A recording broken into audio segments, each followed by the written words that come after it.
Assalamualaikum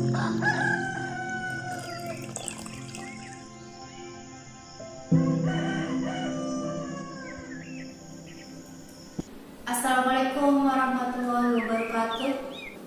Apa kabar? Lagi baca buku apa sekarang? Kemarin-kemarin tuh saya baca ulang buku The Art of Loving karya Erich Fromm. Ini buku psikologi bestseller internasional yang terkenal banget, dan sebenarnya ini buku lama. Pertama kali terbit tuh tahun 1956. Yang ada di tangan saya ini terbitan 2005. Nah, apa sih yang dibahas di buku ini? Sesuai dengan judulnya ya, cinta. Cuman gak berhenti pada cinta erotik atau cinta romantis. Buku ini juga membahas cinta pada diri sendiri, cinta kepada sesama manusia, cinta kepada Tuhan, dan yang menurut saya menarik ya, karena akan sangat berpengaruh pada cinta manusia ketika dewasa adalah cinta orang tua kepada anak. Nah, berhubung si penulisnya ini, beliau selain psikolog dan sosiolog, dia juga seorang filsuf. Tadi pakai Google, sekarang dia ya. Buku ini filosofis. Nah, terutama dibahas eksistensi manusia, kenapa sih kita butuh cinta, dan apa yang akan terjadi kalau kita gagal meraih cinta. Beberapa poin yang menurut saya menarik bagi banyak orang akan saya bagikan di sini, dan seperti biasa di akhir review akan ada pembacaan beberapa halaman dari buku ini. Jadi teman-teman yang belum baca jadi tahu seperti apa narasi buku ini.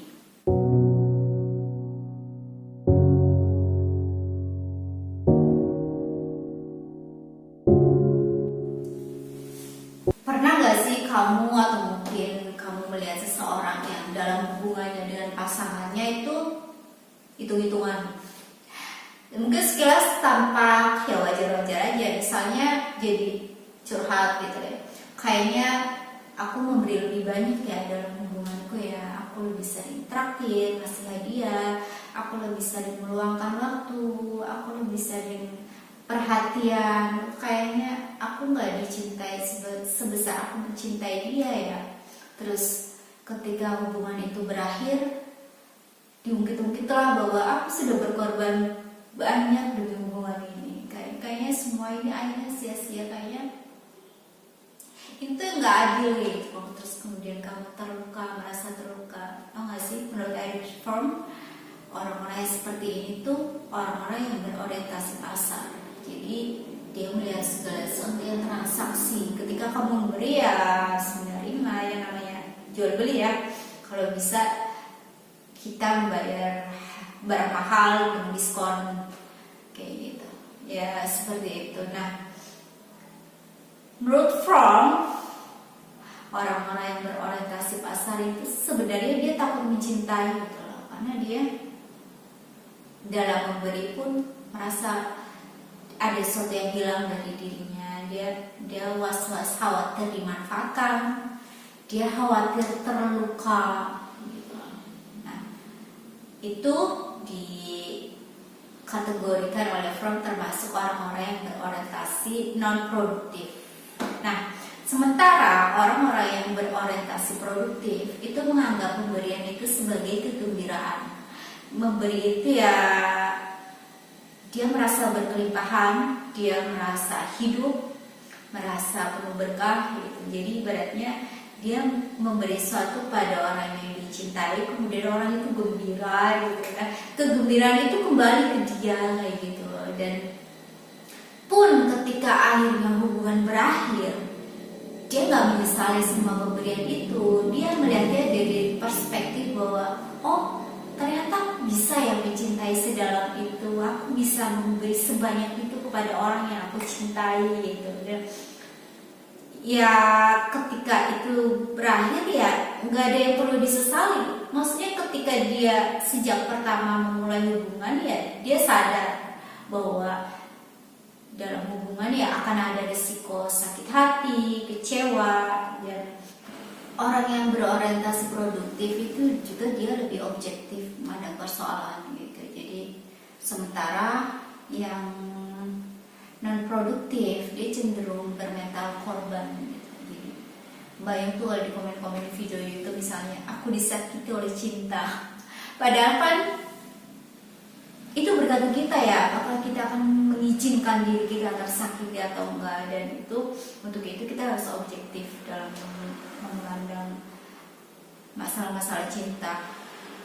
Nah, orang yang berorientasi produktif ini juga dia yakin dengan dirinya sendiri, dia yakin bahwa dia tuh bisa mengatasi masalah hidupnya sendiri. Jadi ya ketika dia putus ya yang dia pikirkan ya kemudian gimana gitu, solusinya apa yang akan dia lakukan, bukannya berlarut-larut dengan masalah.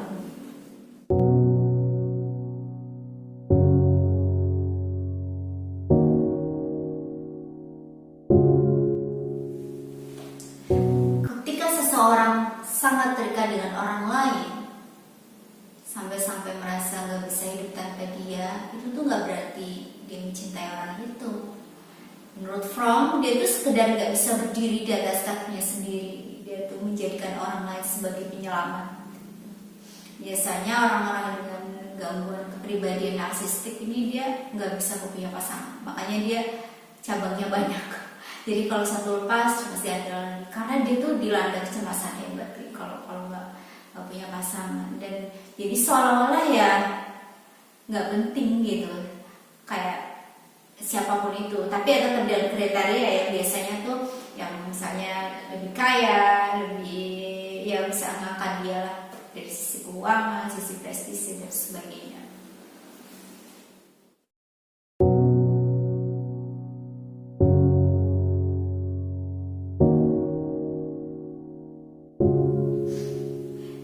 Ini penekanannya demi anak-anak ya. Jadi menurut banyak penelitian, anak-anak tuh justru lebih dirugikan kalau hidup dalam keluarga yang tidak bahagia, yang berantakan lah ya, yang situasinya tuh sangat tak menyedihkan, tak gitu, mengerikan gitu loh. Nah, ketika orang tua bisa memilih berpisah, itu akan mengajarkan anak-anak bahwa kita tuh punya pilihan loh. Kita tuh bisa loh memilih keluar dari keadaan yang tak tertahankan. Jadi anak-anak ini tumbuh juga dengan tidak bersifat masokis terhadap takdir ya. Di bawah dia tuh punya, sebagai manusia dia tuh punya power untuk memilih.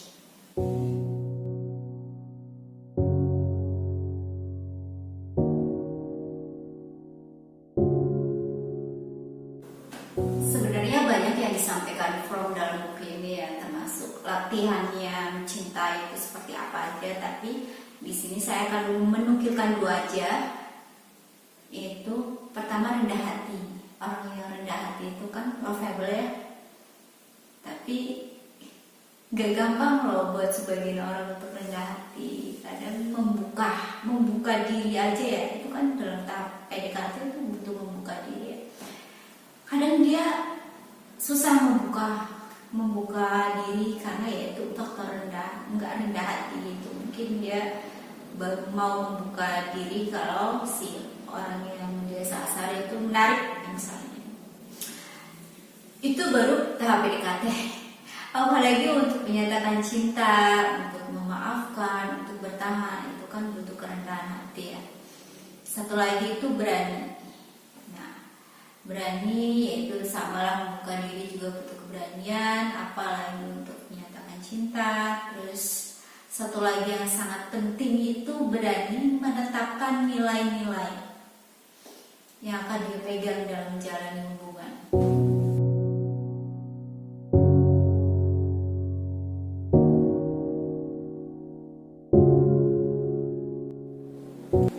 Kalau orang gagal meraih cinta itu bisa menyebabkan gangguan mental, atau lebih parahnya lagi kehancuran diri dan orang lain. Biasanya kalau usia-usia 35 ke atas, 40, usia-usia ketika hidup kok nggak seperti yang kita inginkan ya, itu banyak orang depresi gitu. Tapi kalau dia mencintai dirinya sendiri saja ya, itu nggak akan terjadi misalnya sampai bunuh diri. Bahkan ada yang dia bertahan hidup hanya karena dia hidup dengan kucing-kucingnya, dan dia kasihan kalau dia bunuh diri, gimana ini kucing-kucingnya, siapa yang merawat gitu. Padahal dia hanya kucing-kucingnya gitu. Itu bisa membuat dia mau bertahan hidup.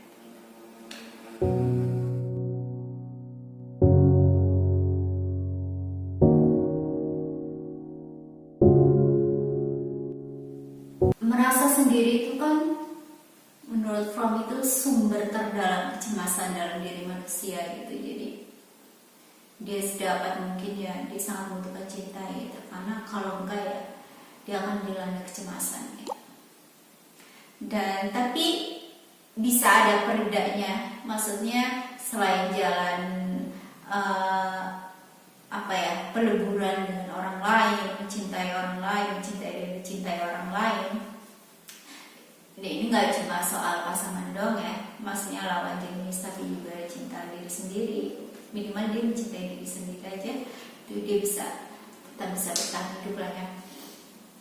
Ada cara-cara lain untuk mengatasi merasa sendiri gitu. Yang pertama itu aktivitas yang menyebabkan kita trans atau mungkin lupa diri kan ya. Misalnya dengan bantuan obat bius, alkohol, atau ketika orgasme itu juga bisa mengatasi kita jadi lupa tentang kesendirian kita, keterpisahan kita dengan orang lain.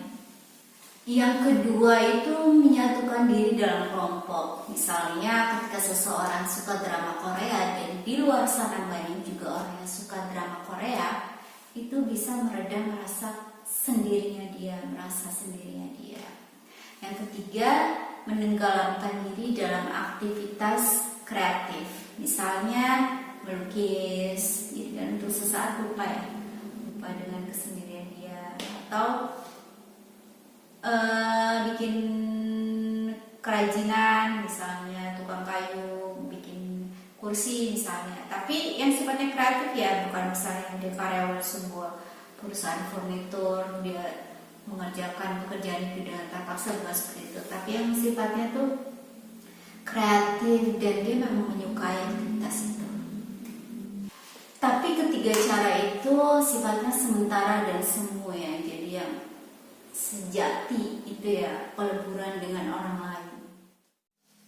Nah, itu dia poin-poin yang bisa saya bagikan dari buku The Art of Loving karya H. Fromm. Mudah-mudahan gak ada yang keliru ya. Silakan komen kalau ternyata saya membuat kesalahan dalam mengumpulkan.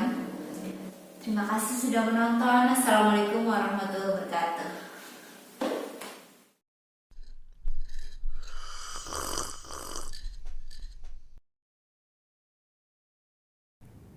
Sebab utama cinta neurotik terletak dalam kenyataan bahwa salah satu atau keduanya dari sepasang kekasih tidak bisa melepaskan diri dari figur orang tuanya, yang berakibat berpindahnya perasaan, harapan, dan ketakutan-ketakutan yang pernah dipunyai seseorang terhadap ayah ibunya kepada pribadi yang dicintainya. Pribadi-pribadi yang terlibat tidak pernah keluar dari pola hubungan ini dalam tuntutan kasih sayang mereka dalam kehidupan dewasa. Dalam kasus-kasus semacam ini, seseorang tak ubahnya seperti anak umur 2, 5, atau 12-an tahun. Padahal secara intelektual dan sosial, dia berada dalam umur kronologisnya.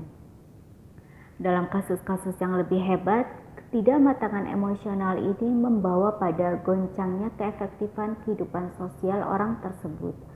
Dan dalam kasus-kasus yang lebih rendah, konflik biasanya terbatas pada tingkat hubungan pribadi yang intim. Contoh berikut untuk tipe hubungan cinta neurotik yang sering ditemukan pada masa sekarang ini adalah mengenai seorang lelaki yang dalam perkembangan emosinya tetap melekat pada ibunya, seperti ikatan pada masa kanak-kanak. Ini adalah lelaki yang tidak pernah disapi dari ibunya sebagaimana mestinya. Orang-orang semacam ini merasa seperti masih kanak-kanak.